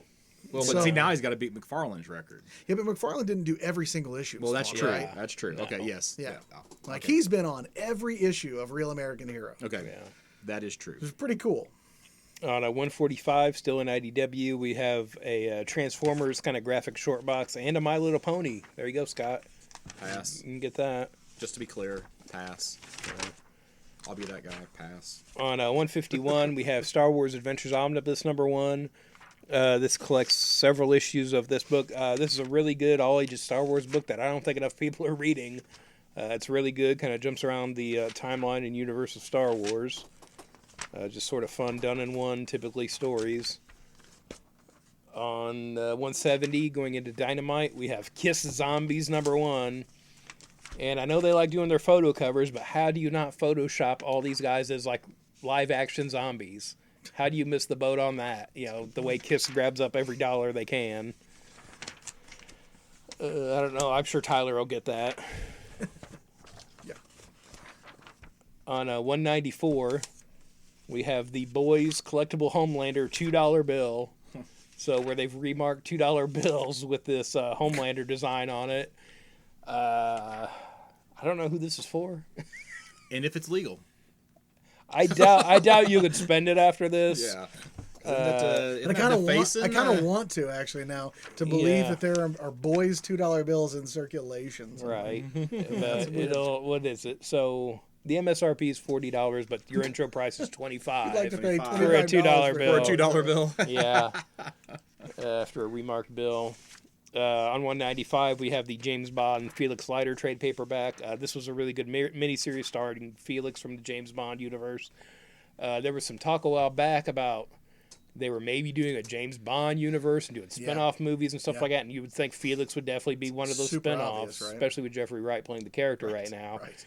And at the time, I was like, I don't know. After reading this miniseries, I was like, yeah, you could totally do a Felix Slider kind of solo American James Bond thing. On 200, Folklords is a perfectly reasonable concept for a comic. Instead of it being person escapes the real world and goes into a fantasy world, it's person escapes a fantasy world and goes into the real world. It's kind of a guy version of, what is that Disney movie, Enchanted, where the princess comes over to our world. Anyway, but the reason I highlight this is, boy, if that doesn't scream thing to be optioned for a movie. Yeah, it sounds like lower budget too, maybe having it in the real world. Yep. You know, But it screams movie deal. Yeah. I have nothing until 232. well, go because I don't have anything till after that. So, Sumerian Queen of the Black Coast from Blaze. I think we talked about this last month, that the Robert E. Howard stories are in the public domain, and so they can publish these as long as they are called the Sumerian or something else, not Conan the Barbarian. Except that the cease and desist order has already been issued and the books are being pulled. Oh, really? Yeah. Oh, no. The worst part is I put the order in for last month's previews, and I put myself down for the Sumerian. I wanted it too. I was like, click, give me that. And then the next day, Oh, man. Bleeding Cool ran a orders being canceled. And I was like, dang it, I just ordered it. Like, because I kind of waffled. I was like, what if it's not very good? And it'll probably never see the shelf. Well- and now it won't. I know it won't, but And again, I've heard people bring up this theory with movies, and I think it applies to this kind of thing too, where we need less remakes and more rip-offs. yeah. You know what I mean? We need... I always wonder that when people buy properties and then don't use them. Like, Yeah. if you didn't want, say, The Punisher, right? You know, it's not that hard of a concept. Just rip it off. No one's Yeah, going to say anything to you. exactly. Just don't put a skull on his shirt. Pretty And, much do whatever you and want. you have to change it up and make it a little different. Right. So you'll get innovation just by default, just I by never throwing understood darts buying at a the wall. property that you don't intend to use for what that property Yeah. is. We're going to put our stamp on it. No.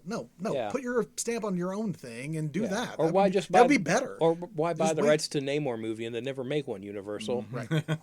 Well, I mean, Universal Yeah. also tried to make a monster verse. Well, they did it years ago. That's the thing. Right, but this is a different Universal. That Universal didn't run a theme park Yeah. franchise. It's a very different set of priorities. On 252, Yeah, come on. we've got the Dragonfly and Dragonfly Man #1. So we're getting more Wrong Earth stories here. And the trade is reoffering the solicited. trade. Yeah, and it is a mini series. I thought I'd heard before this was supposed to be a one shot, but it's one of 5. So I'll be getting this. Also, Second Coming #5, God and Satan get coffee. That's literally what it says. And I'm excited. On 262, we have Shatner, sort of biography of William Shatner. I can't think aren't people coming into the store that wouldn't want to read the story of him. You know. Yeah, I was just thinking with polarizing figures like that, it depends on if it's authorized or unauthorized, right? Authorized, it's going to be a very whitewash. Yeah. On 273, through Aspen, we have a whole slew of new Michael Turner variants. We've got some Spider-Man, some Darth Maul, Comics Wolverine. most prolific dead man. Yeah, he is the Tupac of comics. The hologram of Michael Turner just keeps cranking out. I know. 280 from Illustrators Magazine, we have Illustrator Special, The Art of Brian Boland. So probably some cool stuff in here, an interview, probably a lot of his work. $35 price tag. I don't know. It better be a really nice quality, images in there. Nice card stock or something. We'll see. Page 288, we've got the Matrix Comics 20th Anniversary Deluxe Edition hardcover. I don't know if I ever saw these when they came out the first time. I did, and I never did get around to picking them up, Yeah, so I'll so probably get I was those. thinking about I picking saw this up Matrix myself. 2, and then I didn't need any more Matrix. Well, I saw Matrix 2, and I was like, well, I guess if the third one is good, then this one will be okay. I've never seen the third one. And the third one was terrible, so the Matrix 2 is also bad. My only memory of Matrix 3 is that, I don't know, a good year after it came out, when the store was still in the strip, I was talking to another customer about how I didn't see Matrix 3 because, spoilers for a 20-year-old movie, guys, about how it ends in a truce between the humans and the Right. machines, and somebody lost their mind. It's a freaking spoiler! You just ruined the whole movie! I was like, it was out a year ago, man, at least a year ago. Well, I haven't seen it yet. And I'm like, bro, how am I Then you supposed don't to want know? to see it. Also, you want me to tell you how Casablanca ends too? Like, it's been out for a little, Again, I don't know how easy it is to find anymore, but after the first movie came out, there was the Art of the Matrix book that is amazing and has a lot of Jeff Darrow artwork that's just crazy, fold out, super detailed of the ships and the robots and everything. As his biggest fan in the store, it calls him Geoff. Yeah. I will never read that man's name and not hear in my head Geoff and that book Darrow. has the final version of the script that they shot with, where Morpheus has had like 5 other people he thought was the one, and they've all died. So kind of fun stuff in there. If you can find a copy of that book and you like The Matrix, pick it up. Because they're getting more. Yeah. On 290, we have American Daredevil, The Battles of Lev Gleason, if I can talk right. So again, an old publisher that you don't really hear too much about anymore. I gotta think there'd probably be some good stories there. Yeah. You know, might be something good to check out. On the next page, we have DC Women of Action. So I think it's just kind of like a reference book with a bunch of the characters, but it's written by Shea Fontana, who does a bunch of the DC superhero girls stuff. So there's probably some good insights in there. On 294, we have a biography of IMC-3PO, The Inside Story by Anthony Daniels. It's just the same page. It was hot in that costume. Right. It was hot in that costume. I've And over. I've heard people who cosplay a C-3PO complaining about that suit. This is the guy who was in the real thing. Yeah. So there's probably some stories there. They didn't cosplay in the desert. Exactly. In the 80s. Again, if you're thinking about cosplaying a C-3PO, maybe read this book first. See what the OG has to say about that. On 310, I got real excited at these Valiant digital comic book collection things. So it's kind of a cool concept anyway. It's a flash drive full of PDFs of all these comics. But the Valiant Classic comic book collection, which is 92 to 2000, like I suspected is true. It does not have Solar or Magnus or It doesn't have the Gold Key stuff. They don't have any of the Gold Key stuff, which means that I assume Unity is not in there either because they were all in that, which means, honestly, the best part of the classic eras of Valiant just isn't there. And it doesn't cost you that much money, even with the movies driving those back issues up a bit. Or the potential movies, it's still not that hard to find them. Yeah. But I just look at these and I think these are $75 and $60. It's just a flash drive full of stuff. It's just going to get pirated. They make a point. They could make a point to say that it has DRM on the flash drive with DRM security protection technology. Dude, you didn't put anything on these flash drives full of comic books that will pass a weekend of somebody dedicated trying to get all into it takes is screen cap. Well, that's what I'm saying. And the worst case is somebody just takes pictures of all of them. Yep. Back on 307 from Gemstone, we have the Overstreet Price Guide to Batman.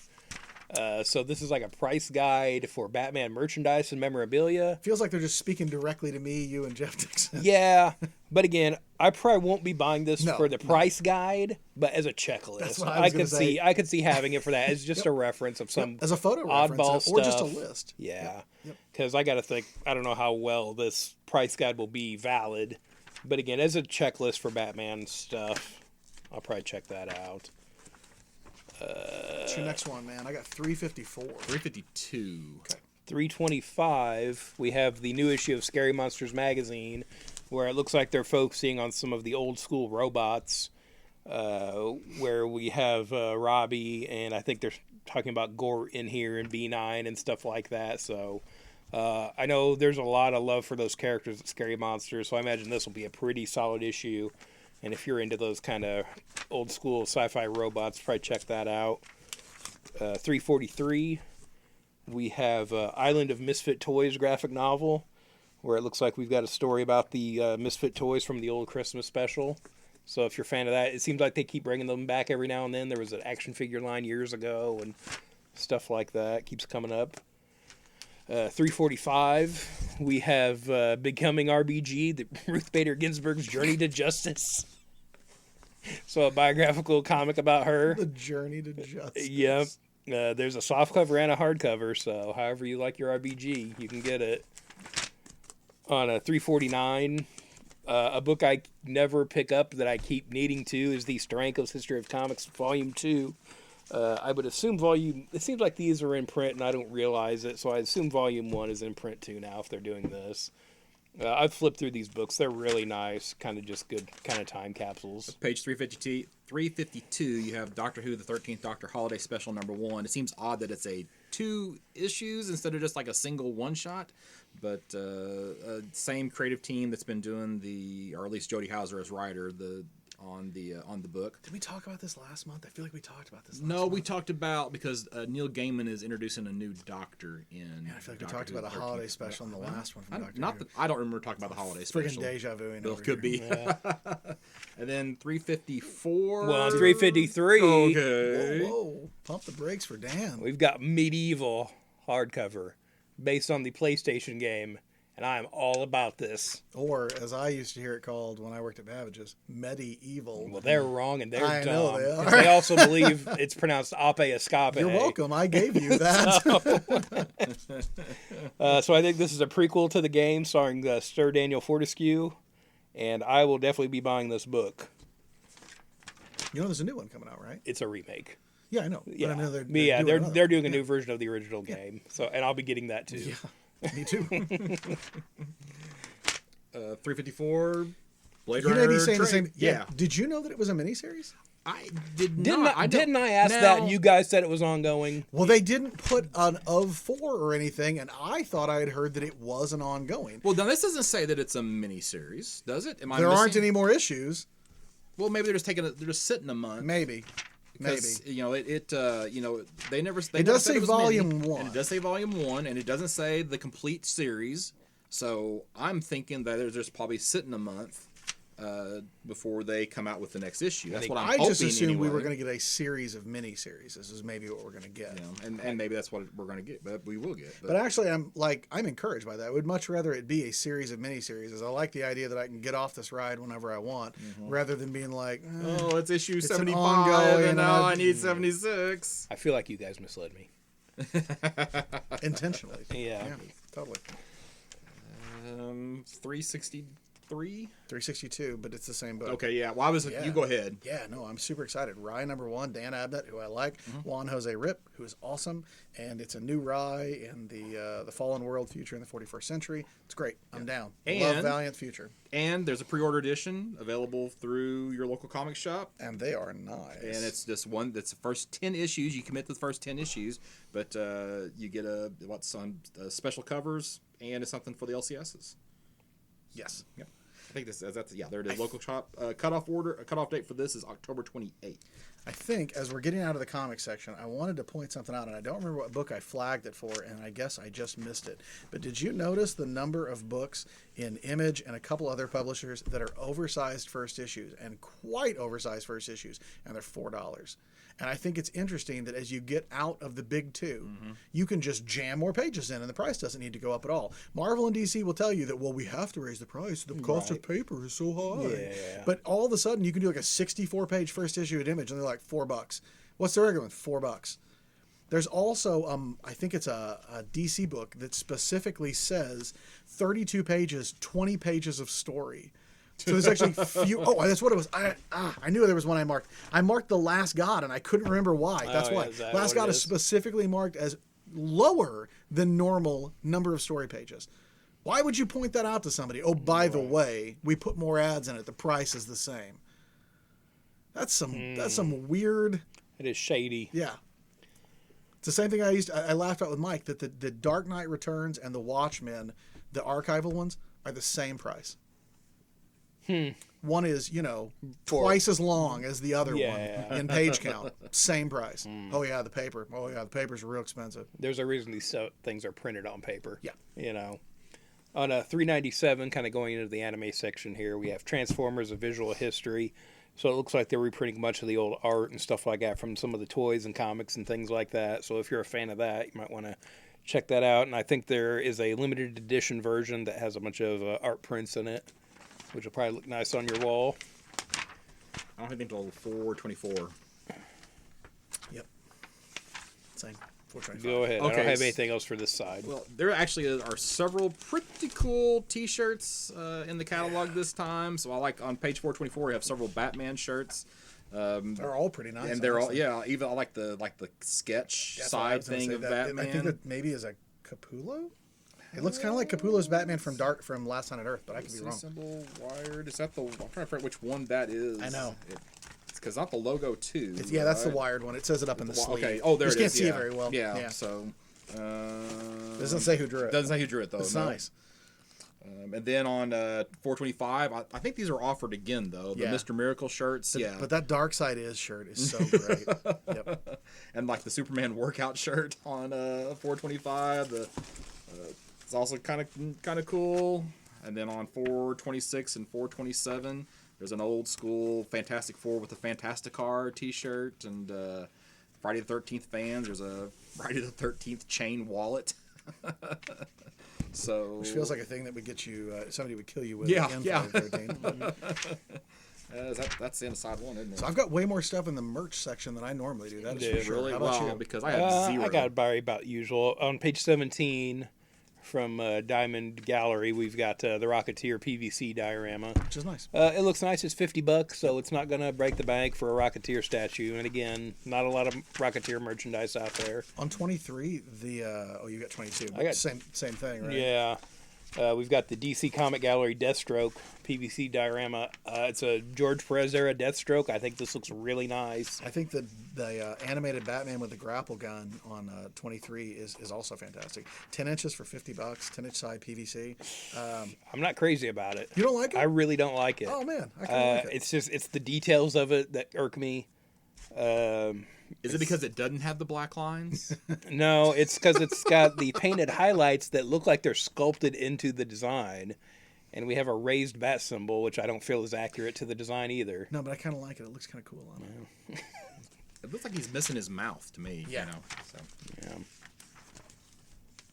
On 28, we've got some stuff that's still in stock, and we have the Batman 66 Shakespeare head bust bank, which we had a hard time getting for quite a while. So if you missed out on that and you want to get one, let us know, and we will try to get that in for you. On 26, there is a PVC Cthulhu, and I don't know what word to use here, because no matter what I say, it sounds like I'm using it as a positive. I want to say it's weird and it's ugly, but I don't mean weird and ugly Right. the way that Cthulhu is supposed to be weird and ugly. It looks like it's a mold that was filled. It looks like a statue melted. Oh, yeah. You know what I'm saying? Like, it's just sort of all scrunched down and It looks oddly really slumped. It looks really old school, like something from the 60s or 70s or something. It doesn't look Yeah. like a modern piece. Yeah. You know what? It looks just- like a kit it from looks- back in the it looks day. cheap. Yeah. Yeah. I mean, it's not a bad design if somebody was like, check out this vintage Cthulhu. Yeah, if you're all like, about I got this in Cthulhu. 65. And Yeah, like, That's exactly. awesome. Yeah, for but it's sure. like not $50 in 2019. Like, No. I feel like this should be a little better. On what's your next one? 43. Okay, go ahead. Yeah, you're So on 43, we've got the Cryptozoic Wonder Woman Princess of Themyscira 14-inch polyresin statue. Again, not based on any particular thing. Really kind of a nice standalone kind of piece. I think it looks really nice. Looks like the Venus de Milo. Yeah. And again, when they kind of do these kind of original things, it can be pretty hit or miss. I think this is hit. I think this looks really good. And this is what shipping Q4, so, end of the year. I got 48's my next one. 48 same thing. is also mine. So. Yeah. Go ahead. We have the Avengers Legends gear Captain America 80th Anniversary Shield, $100. What is this made of? I'm assuming it's the same. It's a reprint of the one that Mike has. Okay. Which is fairly durable and heavy plastic, but still just plastic. Yeah, because I couldn't see where it said either way on Yeah. this. It looks kind of like it's maybe got a metallic paint job on it. Yeah, I don't. But I see- can't tell if it is metal. That's what I told Mike. I You know. think it's the exact same one he has, just a slightly different paint job. The one he has looks like the metal is a bit more gunmetal, like a darker gray, Mm-hmm. a little, and this has a real shiny white metal on it. I think at it's least just a in this little- photo that we're seeing Right. here. I was going to say my qualification is it may not actually look like that. Yeah. Also, Scott, what are your feelings on this Captain America shield? I know you're already, very particular. I've already explained my feelings on this Captain America shield, so have? I won't explain it. Yeah, it's undersized. What's a good size? I think if I remember correctly, the correct size is 36. And this Okay. is 24. Let's just cut that out of So- context. Yeah, there you go. Yeah, no, 36 works for me. So on 49. So my comment the last time was if you want to recreate the terrible Alex Ross cover where Cap has the shield that's way too small, then this is the shield for you. I mostly think this is just a shield for hanging on your wall. Yeah, and primarily. Probably for not cosplay. not fighting Not for crime. cosplay. No, not It for will not stop throwing. bullets. No, it will not bounce off of things and come back to your hand. Well, probably not. We'll find I guess I out. can't guarantee. I'm also just kind of I don't know if I really want it or not. The Punisher War Machine helmet. That's of all the things they could do. I know. liked when he had the War Machine armor. I thought that arc was fun. I just feel like there are other more notable things that haven't been done yet. It feels like we have this helmet. What else can we do with it? If you're Exactly it- what I but was it- saying. but When it somebody was seems- like, hey, we just repaint those molds. Yeah, but it seems such a niche thing. Yeah. But if you love that story, hey, this is your chance to get it. This is probably the only chance for you to get it. Have they done an actual War Machine helmet? They've done Iron Man, Right, but they I haven't don't done an think actual- I don't think they've done War That Machine. was my thing. Was if you've already painted it to look like War Machine, I feel like you should do the War Machine helmet Well, first. here's the thing. Then do the if Punisher you're a and War then do the Machine Iron fan, Patriot. maybe you're like, this is the only one I'm going to get. That's Maybe true. I'll pick it up because there's probably more War Machine fans that would get this than Punisher fans. Yeah, that's So probably true. wait a little bit. They will do a War Machine. You know you're going to get an one. Iron Patriot helmet now Yeah. too. Well, 50% of this stuff in this section of the catalog is super niche anyway. Oh So, yeah, yeah. faux show. And maybe more than 50%. On a I never feel nerdier than in this when Yeah. with the number of things I say, oh, I need that. yeah. And then you look at the prize, and I don't need that. Speaking of, on page 51, we have the Masters of the Universe Merman figure by Mondo. Those things are so cool. This is amazing. The detail is just great. It's $170 though. This is one of those things where I know that if I started buying them, Oh, I would buy yeah, them. no kidding. And it's not that I wouldn't. I just don't need a commitment of $200 No. action figures in my and, if, life. and if one of them broke, Right. I'd be furious. I have this rule that I don't like to own things that I can't afford to or can't easily replace. Yeah. And that's one of those where I think, man, if I start buying these and something happens to one, I'm gonna have to go to the secondary market to find these, and that stuff. Oh, yeah, gets it'll out of go hand up. real fast. What's your next one? Going into the Funko section. Yep, me too. On 54, we have the Batman Damned figures, kind of keeping with the 80th anniversary Batman figures they've been doing. I feel like there's a variant here they're not doing. That's for Hot Topic. Is that what it is? They can only sell it at Hot I've Topic. seen some better pictures of this. Yeah. And it's hard to tell in this picture, but this brow is crazy on this figure. Really? Yeah, it's really pronounced, and I'd have to go back and look at the book to see how accurate that is to that Lee makes a lot of Bermejo. sense then, because I couldn't really figure out what was all that unique about this other than it was a slightly different pose. Just like Oh, it's the suit. The suit is spot on to Bermejo's. Yeah, no, And I know, once you but I really mean, get in there, see the detail. like is Bermejo's Batman suit that different than the new 52 Batman suit? I mean, it's different enough for Funko. Right, You know, they're doing all kinds of Batman stuff right now, and they, will make as many of these things as they can, as we've learned. On the next page, where the hell's Iceman? They have these really Oh, cool. They have these really cool original X-Men figures, and I there's would have no swore Iceman. there was an Iceman if you hadn't said that. Yeah, I was thinking there was. I thought I had seen one too, but I looked and I was like, oh, it's just one of those not pictured. Nope. It says Angel, Beast, Cyclops, Marvel Girl. And They're, they're really they've cool. shown these online, and I would have swore there was an Iceman with these. Isn't Maybe it weird? it either is or it's the Mandela effect with this, where I thought there was. Well, it could be an exclusive to somebody else. That's what I It was could going to be- say. it Was could please be. don't tell me this is like That's- that's a Target exclusive. Or lame. that's a subscription if you're box if you're gonna exclusive. do that, then make that the translucent one. Give me a snowy Iceman Right. for that set. On 58, we have some more James Bond pops. I thought you were going to go with all those It ones. Yeah, I don't care about it. So we're getting some Daniel Craig pops. And, I love the tiny things they've done to differentiate which Oh, Bond is yeah, which. and it's- 'Cause they're it's largely really- the same guy. but yeah, you can it's kinda tell. very small details they kinda have to put in tell. there. We get a Lashif with the rope, so you can reenact that with your pop figures. And on page 60, we have the Madman pops. And are these the first pops that feature smoking and drinking? Probably. And it feels like they really went hard with that. This feels like Well, I don't really there's- know that you can do a Madman. I don't without... know. You can't, but I feel like snifters. some Funko designers were like, they're smoking and they're drinking because we never get to do that with these things, and Yeah. they're all going to be doing it. I mean, my Clark Griswold Christmas Vacation one has the eggnog in his hand. Yeah. But it's not explicitly got Right. alcohol in it. My next thing's on 67. Well, my 66. Go ahead. We've got a bunch of Cowboy Bebop stuff. We got some PVC figures. They look nice, but man, they're pricey. So we've got some 2-packs with Spike and Faye, and For $455. it's like, who's buying that? Fanboys. I get fanboys with more money than me. Anime though, man. You know? Like anime fanboys are used to buying stuff that's imported from another country. So, like, you are taking your wallet's life into its Well, hands. not to name names, but the last guy I know that was doing that was a klepto.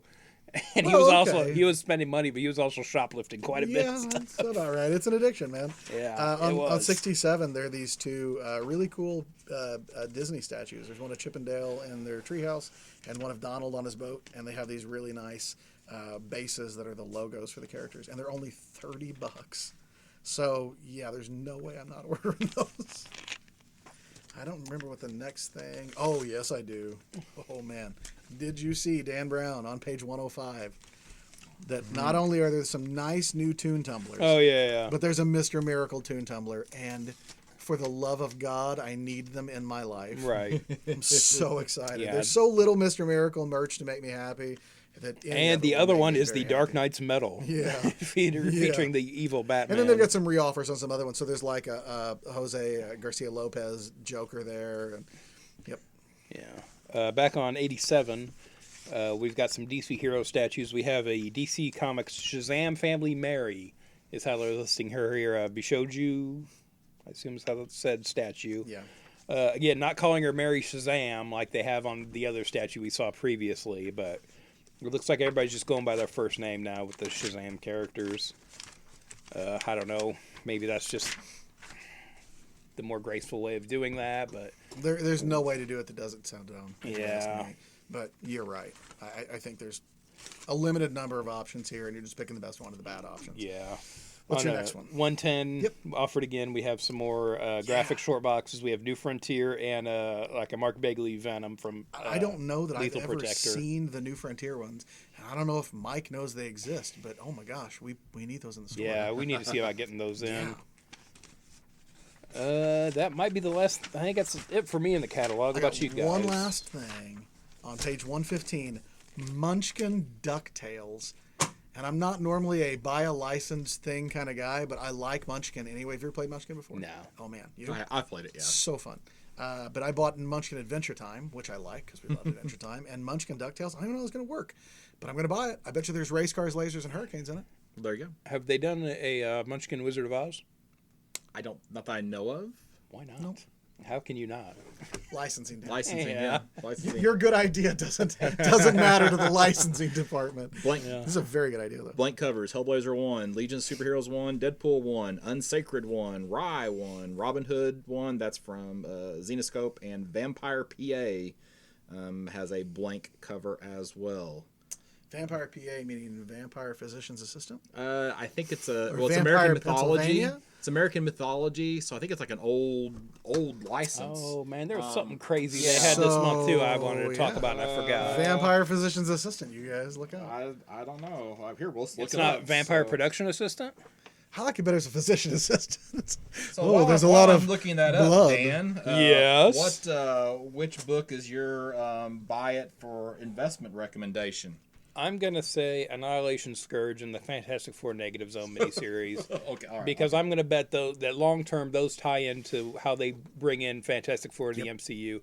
I think saying like they with their accident they got trapped in the negative zone or they've been gone in the negative zone for a while is a good way to bring those characters into the Marvel movies without telling a needless origin story necessarily. I saw a fan theory. It was sort of like fan fiction-y wish listing, and it was that you start with a flashback that shows Earth after the snap, and you show a government program that is like, what if this happens again? We've got to find a place to save the human race. And that the Fantastic Four are explorers who go looking for like a way to hide out from Thanos. They get lost in the negative zone. Then everyone sort of has other stuff, like Right. dealing with half the world's gone, and then it they just reappear. goes missing, and then they reappear after post snap, Yeah. and their world is different, and that So I think that's really great. Another theory I saw was similar, but it was, what if they go before the snap, and the reason nobody can find them is because the person who's supposed to be watching them gets lost. So like they're trapped, they're like, snap. hello, and no one's answering, so Right. they're lost in the negative zone. But I'm 100% with you. I would be stunned if the FF don't get written in via the negative zone, Yeah. and it also And means they don't why have to be like not? teenagers or whatever. Yeah. You can have Reed have the gray hair and everything. You can have John Hamm playing Reed Richards. You know, As and you can have January Jones as Sue. It'll be just like Mad Men. if you're gonna do a '60s, sure, go do it. But yeah, we'll see. I found the Vampire PA in the catalog. There's like zero information about it. All right, Why so you until te- we why you hear tease me like that? until we hear otherwise, Oh yeah, American Mythology also has a Laurel and Hardy Three Stooges crossover comic, which, why I guess, why not? Why not? so I don't know what I would pick for my investment books. I think Dan is really. I agree with you on especially Annihilation. I think that's a solid book for down the road a little bit. I also think Philadelphia is a great pick. I think. Don't take them all. Sorry, I'm going to go with Folklords, which I said earlier, and then what's the Scott Snyder book? I can't remember the name of it already. Undiscovered Well, Country. Undiscovered Is Undiscovered Country? Yeah. Okay. Mhm. Thought I was getting Again, that wrong. you just think that's a pitch. Yeah. I think anytime you get something that may be the next big thing from Image, that's a safe bet. And I think these days, Boom is kind of what Image was 5 years ago, where their stuff is high quality, but it has low print runs, and it's very pitchable as a movie. Yeah. Image is sufficiently large now and knows their market that they're not printing things in small quantities where they were. Like Saga, Right. number one is hard to get just because Image wasn't making a lot of them back then. And Boom is kind of still in that printing in the low thousands. I mean, they've printed Once and Future #1 6 times now. Yeah, and it's good. I think Folklords is a great pick for the book that gets a second printing before the first printing hits the shelf. But I don't think that's going to happen with Philadelphia or Undiscovered Country. But I do think those will go to second printings. I don't think it's going to be sold out before it hit the shelf, though. I think they'll print enough of those to go. But I think those are all solid picks. I'm gonna go with Far Sector #1 just because it's a new Green Lantern. That's a good point. So yeah, And it's going to be a mainstream popular book that's probably not going to be ordered enough Yeah. to match the people who come in looking for something who aren't normal comic fans. It's a very good point. Well, keeping with that, that is the book I'm most excited for in this catalog as far as Sector. I really want to see an expansion of the Green Lantern universe. I think, that is a property that needs to be expanded. We need more new concepts for that. It should be way out there, more than it is, so far. I'm excited about every book that I listed as an investment book. Honestly, I'm not trying to toot my own horn or anything, but I wouldn't recommend somebody buy a book for an investment that I didn't think was also going to be a good read. I just think that's a waste of time. Yeah. yeah. But I agree. but I think I I'm really looking forward to, just on reading level. I'm really looking forward to Far Sector. Collecting in general, I don't understand people who don't read these things. I mean, I get it. I wouldn't recommend it to a wide audience. I would recommend it to somebody who was in it solely for the collecting. But I mean, I assume that people who are listening are comic readers too, the way we are. Both of the people who listen. right. Thank you both. I'm looking forward to the new Garth Ennis Punisher run. Yeah. Yeah, and I'm looking forward to Dragonfly and Dragonfly Man. Yep. And so I'm looking forward both to another those. Second Coming issue. I'm looking forward to Legion. Legion Millennium's out today. Well, today Today, / tomorrow. as you're hearing this. Yeah, and I'm really looking forward. I'm hoping that's good. So I'm very optimistic about Legion. All right, I think we're I done. think that's it for everybody. Good. good. So that'll wrap it up for us. So this is the September catalog for stuff coming out in November. If you heard anything you're interested in, let us know by September 25th. Again, we're here at 816 East Main Street, Suite B. Our phone number is 618-457-6011, and you can find us on Facebook and Twitter. I'm Dan Brown. I'm online at Detective651 on Twitter and Instagram. I'm Matt Martin. I'm at Wookiee Copilot on everything, and that includes video game platforms. Scott Reed, you can find me at burgcomics.com, burgcomics.com. We have coming up, September 29th and 30th, SlookyCon. Yeah. Weekend before that, September 21st, we have Oh, Batman that's Day here in right. the store. We're going to have some big writers day. and artists, some cosplayers. We've got a Batman coming, everybody. So I don't want to hear any more complaints like last year. You get in here and you see Batman, hang out, have a good time. And it looks like there's going to be quite a few cosplayers available for photo opportunities that day. Yeah. So in addition, I think Justin Holman's going to be here, if I remember yeah, correctly. he will be. I don't want to guarantee anybody else. I know there's talk of some more people. We're definitely going to have more people in here. I don't want to name names right now. And again, we'll be updating this on Facebook and Twitter, or just come in and hang out. We can talk about it too. You know, there's always that. So I think that's it for now. We have Saluki Comic Con coming up. And then I just, this will be episode 51.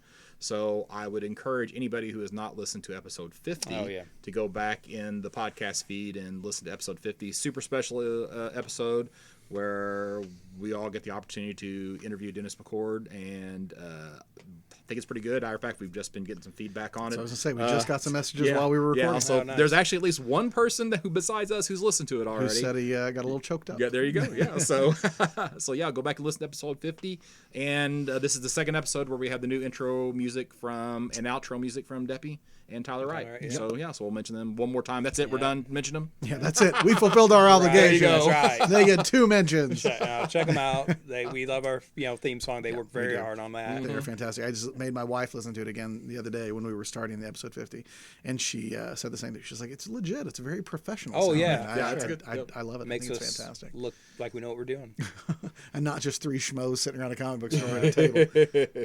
So I think that's it. Come back next time. We'll be talking about some more fun stuff. Or come by the store anytime.